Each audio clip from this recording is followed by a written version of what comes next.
যে বা যারা আপনাকে ঠকাচ্ছে তারা হয়তো জানে না যে আপনি ঠকছেন না। আপনি যে লাভবান হচ্ছেন তারা হয়তো এই বিষয়টাই জানে না। আপনি ঠকে গিয়ে যদি আলহামদুলিল্লাহ পড়েন আর আল্লাহ তাআলার কাছে যদি আপনি বিচার দেন, তাহলে এই দায়িত্বটা আল্লাহ তাআলার কাছে চলে যায়, আর ওই বিচারটা আল্লাহ তাআলা স্বয়ং নিজে করবেন। যারা আপনাকে ছেড়ে চলে গিয়েছে, যারা আপনাকে ঠকাচ্ছে, আপনার সাথে দুই নম্বরই করছে, তারাই ঠকে যাচ্ছে। আপনি কোনো দিনই ঠকেন নাই। কারণ এমন একটা দিন আসবে যেদিন আল্লাহ তাআলা বলবেন, বান্দা তুমি জান্নাতে যাও। ঠিক তখনই আপনার মনে হয়ে যাবে যে এই লোকটা তো আমাকে দুনিয়ার মধ্যে কষ্ট দিয়েছিল। তখন আপনি তার সামনে গিয়ে দাঁড়াবেন, দাঁড়িয়ে বলবেন, ভাই তুমি তো আমাকে দুনিয়ার মধ্যে কষ্ট দিয়েছিলি, তুমি তো আমার সাথে দুই নম্বরই করেছিলি, তুমি তো আমাকে ঠকিয়েছিলি, আজকে তার প্রতিদান আমাকে দিয়ে দাও।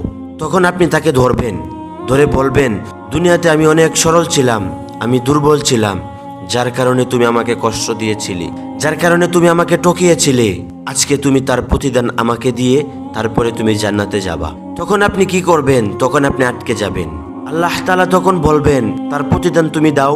তখন আপনি কি করবেন? টাকা পয়সা ধন সম্পদ কোনো কিছুই তো সেখানে কাজে লাগবে না। এই দুনিয়াতে যে অনেক কিছু করেছেন মানুষকে ঠকিয়ে, এগুলো কোনো কাজে আসবে না। ওই সময় তো আপনার কাছে কোনো টাকাই থাকবে না। আপনি তাকে কিভাবে টাকা দিয়ে হেল্প করবেন?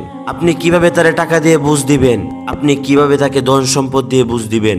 কোনো কিছুই আপনি তাকে দিতে পারবেন না, শুধু নেকি ছাড়া। আপনার কাছে তো নেকি আছে।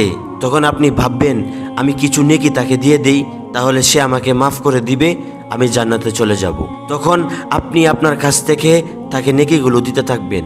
কিছু নেকি দেওয়ার পরে সে খুশি হয়ে যাবে এবং খুশিতে সে আপনাকে মাফ করে দিবে। সে তার নেকি নিয়ে সে জান্নাতে চলে যাবে।